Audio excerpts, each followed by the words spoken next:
Legislación laboral. Trabajo final presentado por Nidia Villamil a la profesora Leda Sofía Salcedo, Universidad Nacional Abierta y a Distancia, SEAD Pitalito. Obligaciones, prohibiciones del empleador y obligaciones del trabajador.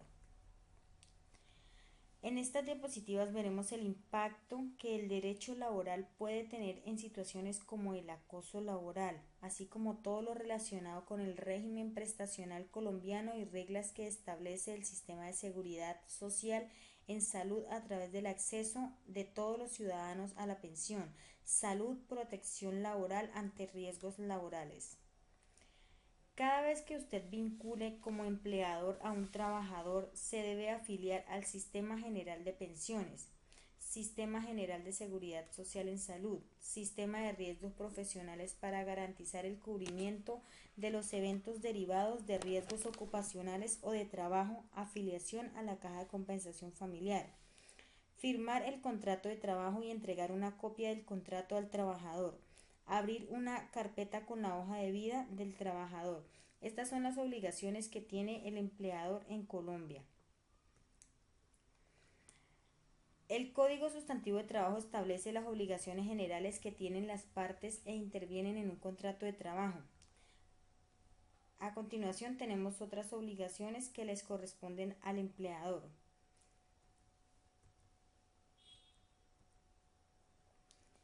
El empleador debe dar al trabajador los instrumentos adecuados y las materias primas necesarias para la realización de sus actividades, prestar a los trabajadores locales apropiados y elementos adecuados de protección contra accidentes y enfermedades profesionales, prestar inmediatamente los primeros auxilios en caso de accidente o de enfermedad, pagar la remuneración pactada en las condiciones, periodos y lugares convenidos, tener respeto a la dignidad personal del trabajador, a sus creencias y sentimientos, conceder al trabajador las licencias necesarias para el ejercicio del sufragio, dar al trabajador cuando lo solicite una certificación en que consisten tiempo de servicio, la índole de la labor y el salario devengado, pagar al trabajador los gastos razonables de regreso e ida para prestar su servicio, si lo hizo cambiar de residencia.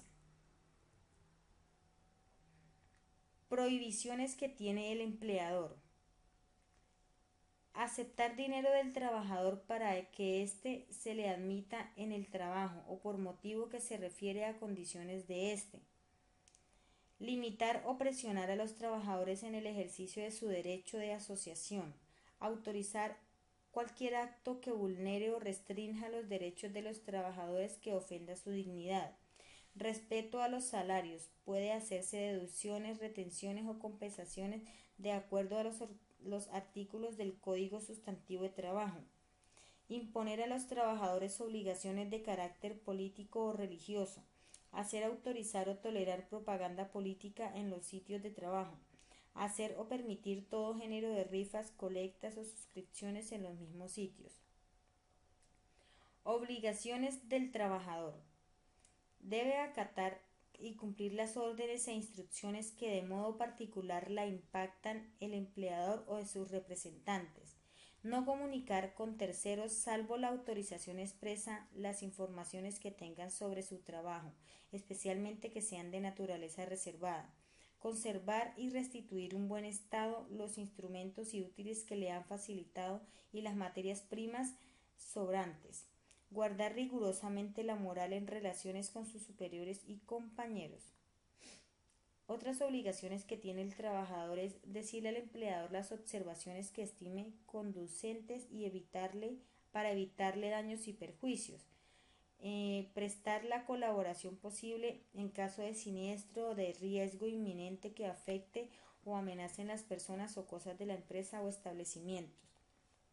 Observar con suma diligencia y cuidado las instrucciones y órdenes preventivas de accidentes o de enfermedades profesionales.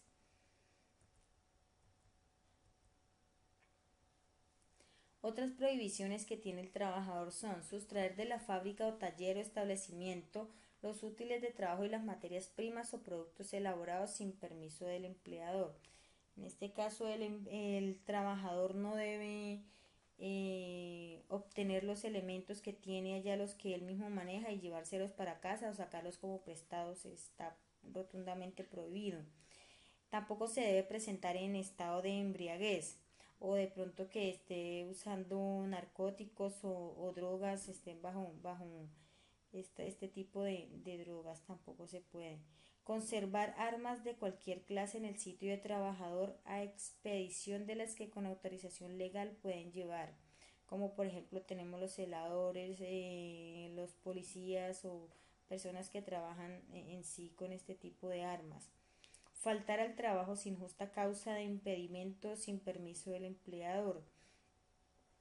Disminuir intencionalmente el ritmo de ejecución del trabajo. Hacer colectas, rifas, suscripciones o cualquier clase de propaganda en lugares de trabajo. Coartar la libertad para trabajar o no trabajar o para afiliarse o no a un sindicato o permanecer en él o retirarse. Usar los útiles o herramientas suministradas por el empleado con objetos distintos del trabajo contratado. Por otro lado, veremos el salario y sus elementos constitutivos. Se dice que el salario no es solo la remuneración ordinaria fija o variable, sino todo lo que recibe el trabajador en dinero o en especie como contraprestación directa del servicio, sea cualquiera la forma o denominación que se adopte, como primas, sobresueldo, bonificaciones habituales, valor del trabajo suplementario o de las horas extras, valor del trabajo en días de descanso obligatorio o porcentaje sobre las ventas y comisiones. Tenemos tres modalidades de remuneración en Colombia. Una es el salario mínimo, ya que es el que todo trabajador tiene derecho a recibir para atender sus necesidades normales y las de su familia. Salario integral es cuando el trabajador devenga un salario ordinario superior a 10 salarios mínimos legales mensuales. Valdrá la estipulación escrita de un salario que, además de retribuir al trabajo ordinario, compense de antemano el valor de prestaciones, recargos y beneficios, tales como el correspondiente al trabajo nocturno y extraordinario o al dominical y festivo, el de primas legales, extralegales y cesantías y sus intereses, subsidios y suministros en especie, en general las que se incluyan en dicha estipulación, excepto las vacaciones.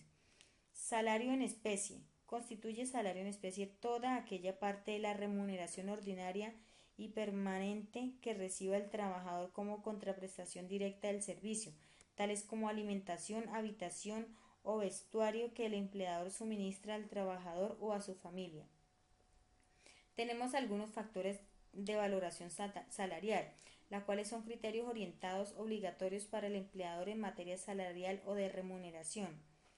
La naturaleza de la actividad a realizar, el acceso a los medios de formación profesional, condiciones en la admisión en empleo, condiciones de trabajo, la equidad de oportunidades y trato en materia de empleo y ocupación. Quiere decir que de acuerdo a estos ítems, asimismo, o sea, esos son los factores por los cuales se valora el salario o se le pague a un empleado.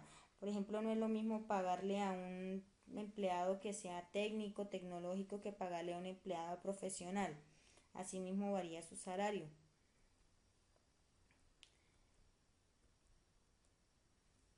Pagos que son salario.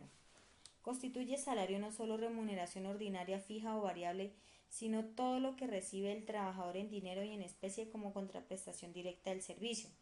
Los viáticos. Los viáticos accidentales no constituyen salario en ningún caso.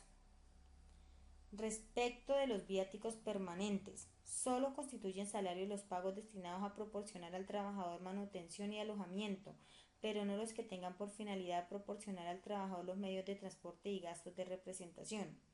Por ejemplo, si un empleado debe ir a capacitarse, a este le deben dar unos viáticos que corresponden a alimentación y a hospedaje y también pues al transporte. Entonces estos van a constituir un salario. Auxilio de transporte. No constituye salario, pero para el solo efecto de liquidación de prestaciones sociales deberá inclinarse en base de liquidación. La clara determinación de pagos laborales que tiene carácter salarial es muy importante en la liquidación de prestaciones sociales y por tal razón deberá atenderse entre las sumas que constituyen salario y las que no lo son. ¿Cuáles son las que no constituyen salario? Las sumas que son ocasionalmente y por mera liberalidad recibe el trabajador en dinero o en especie, lo que recibe no para su beneficio ni para enriquecer su patrimonio, sino para desempeñar a cabalidad sus funciones, como medio de transporte y gastos de representación. Los beneficios y auxilios habituales u ocasionales cuando las partes hayan dispuesto en forma expresa que no tendrán carácter salarial, tales como las primas extralegales de vacaciones y Navidad. Las prestaciones sociales, como por ejemplo auxilio por enfermedad, maternidad y cesantía. Los suministros en especie, cuando se pacte que no tendrá el carácter de salario, tales como alimentación, vestuario y alojamiento. Los pagos que se expresan no son salario como vacaciones y su compensación en dinero y subsidio familiar. Participaciones de utilidades, viáticos accidentales y viáticos permanentes en la parte destinada a transportes y gastos de representación y la prima legal de servicios. Tampoco son salarios de elementos de trabajo las propinas ni la indemnización por terminación de contrato.